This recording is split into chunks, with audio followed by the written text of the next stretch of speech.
I think there's just a lot of competitiveness these days. Everyone's got the same love for music, and it's important to respect that and respect people around you that you work with, and walk to the beat of your own drum. Find your own style and do it the way like you feel like you should do it, and also learn from everyone else.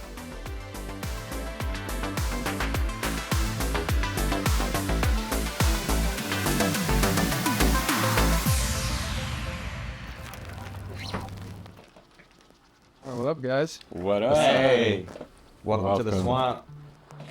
Swamp. Got a bunch of shit in that corner. Bunch of pedals. Pedals, amps. Top secret.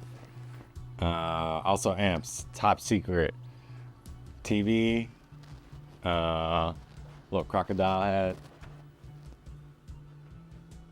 Yeah, I got a close up of that bad boy. Rawr. Rawr. He tells us what to do, what not to do. It was August of 2005 that we were enrolled in Mr. Lane's classroom 71 at Prairie Middle School. In Gardena, California. Yes, sir. That's where it all started. Pablo and I were in the class already, and Gene came in like 2 weeks later, and we'll never forget this moment because the second this young man walks in, all the girls in the class go, Genie! They still do. That's true. Yeah, we got together and it's like, oh yeah, let's start a band. Yeah, fuck yeah. And this was like, you know, maybe a couple months into that first semester.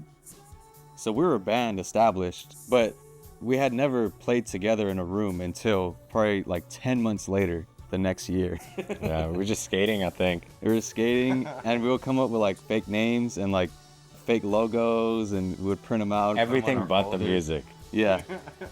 And then that summer, September 30th of 2006, we had our first practice together. We were just doing covers, man. I feel like we were like really into Tony Hawk's American Wasteland, that like fucking soundtrack. So we like played like Sonic Reducer and shit like that. I know we started making stuff pretty early on. It must have been like the second rehearsal where we started trying to make songs. We didn't know anything about like theory or anything at all, so it was just riffs. So much so that the first song was named Confusion.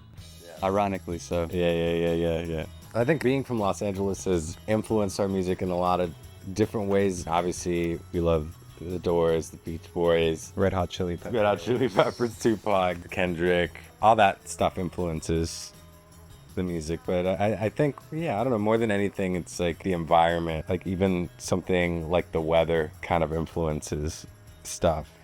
And we do have the beach and the mountains and the city. Yeah, I feel like as time goes on, it grows more and more. Because, you know, as kids, it's like, oh, let's make cool music. And then now it's like we have fans. So it's like you do it for the fans, too. Because, you know, you're going to make something fun, and then you're going to play it live, and they're going to enjoy it and have fun. You know, now that we're not kids anymore, like our families are looking up to us and seeing every single step that we've climbed up along this path. And, yeah, it just keeps growing more and more. And becomes more and more the reason why we're here. I mean, there's a lot of reasons. There's a lot of motivation. There's a lot of motivation. There's a lot of reasons not to do it too, actually, if you think about it. I think at this point, we've been doing it for 18 years. Like, why the fuck would anyone stop now? You know, we got such a great thing going. It's exciting to think about like all the different avenues that we're gonna hit as like creative people. Even outside the band, I feel like we all have like different passions or pursuits that are creative or even just like business-like, and seeing each other grow in the foundation of Interwave, and then seeing that foundation like have its own branches and etc.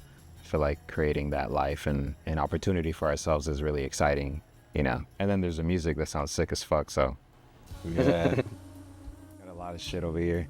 Let's see.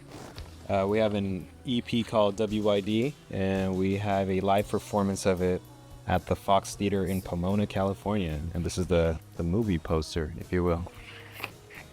We got a bunch of designs from our friend Antonio Aiello. These are maybe like 9 years old now. This is Apoptosis, our most recent album on vinyl. That cover's looking crazy. My parents made this California license plate for us and gifted it to us for Christmas. It's cool. This is me right here. Winning a marathon? Yeah, I won a marathon that day. Who made that? I have no idea who made that. We went on tour with Hyoko, a band from South Korea. It took us around the U.S. It's our first time in Mexico City. There's this place in Mexico City called Foro Indie Rocks, and they have a festival every year, and we were the headliners that year, June 2019. No one knows about this. It's kind of cool. This is a part 2 EP by Innerwave.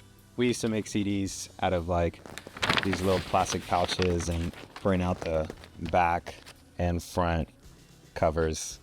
And I just used to burn CDs and shit, yeah.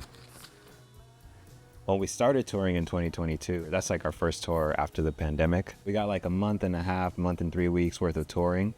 And during the middle of that tour, we got an offer to fly out to Europe to go have a Euro tour with Boy Pablo. And we had 1 day off at home before that Euro tour. And so we went basically like January 8th, left home, started touring, got that offer, kept touring in the US, came home 1 day, and then went to Europe for like a whole month. Ever since that tour, it was like a 2-year period of just on and off touring, coming home and like being home for like a week, and then going back into the van or catching another flight. And it just felt like we were just racehorses. Just doing this. Just doing that, waiting to die, basically.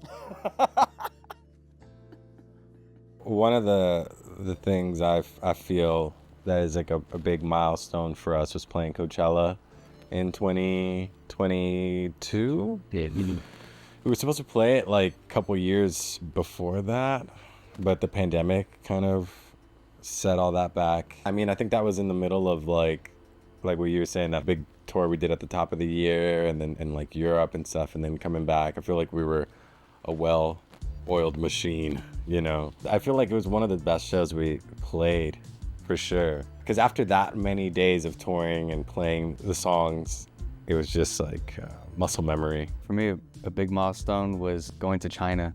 You know, like I said, we had gone to Europe, and I mean, that was a huge culture shock already. But still, there's a bunch of English, and there's like a lot of Spanish, and we're able to get by pretty well. But going to China was a whole different world, and we didn't really know what to expect, and it was amazing. The hospitality, the food, the people, the culture. We missed the Great Wall because there was a typhoon hitting, unfortunately. That was the heaviest rain I'd ever seen.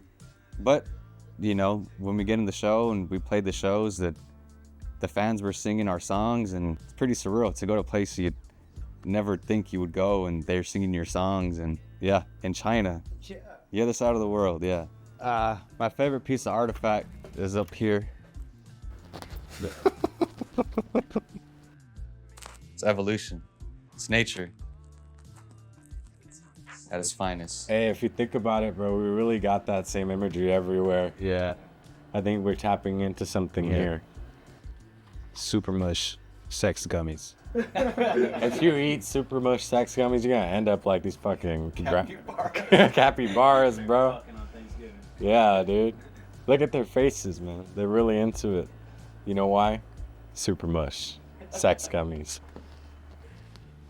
Hey, come over here, man. Yeah, let's go over there. Why don't you hop up in here, check out these keyboards, this keyboard setup that I set up. Call it Spaceship. Got 6 keyboards, hella fucking pedals. You got a 360. This was backwards because Gene's just like that. You don't get it. You don't get it because you wouldn't, but he does. You'll never get it. He's always got it. 5 out of 5 of us are usually in here, and we just get down here, you know what I mean?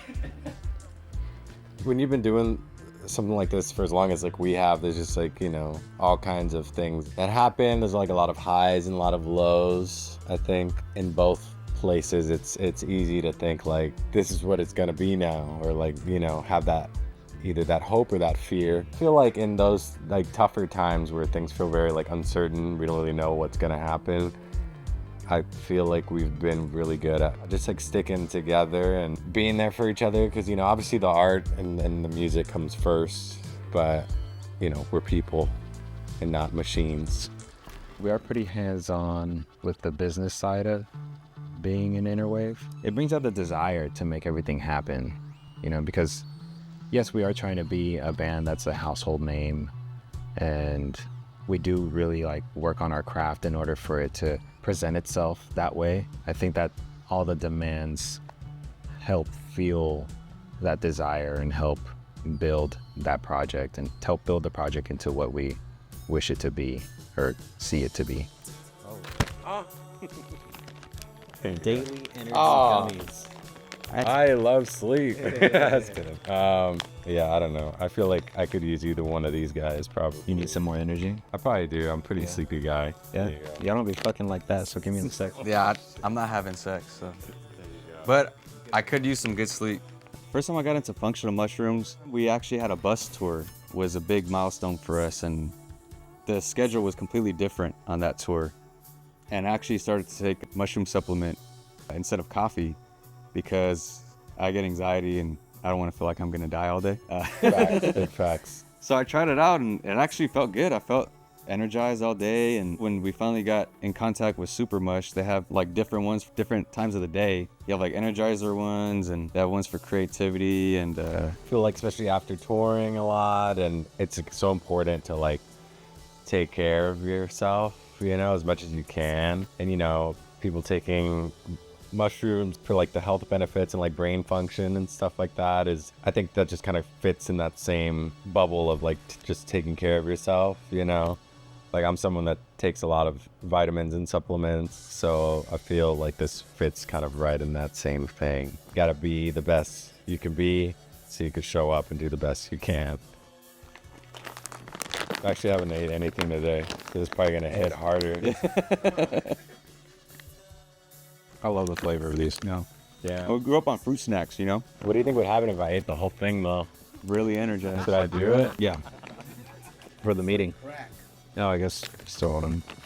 I don't know if you know this, but there's a running theme with us. You know, this place is called The Swamp because we didn't have AC, and we would just be rehearsing in here and dripping, pouring sweat, hence the name.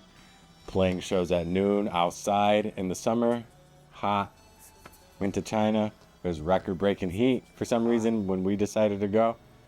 We like it hot. We like sweating. The Crucible vibes.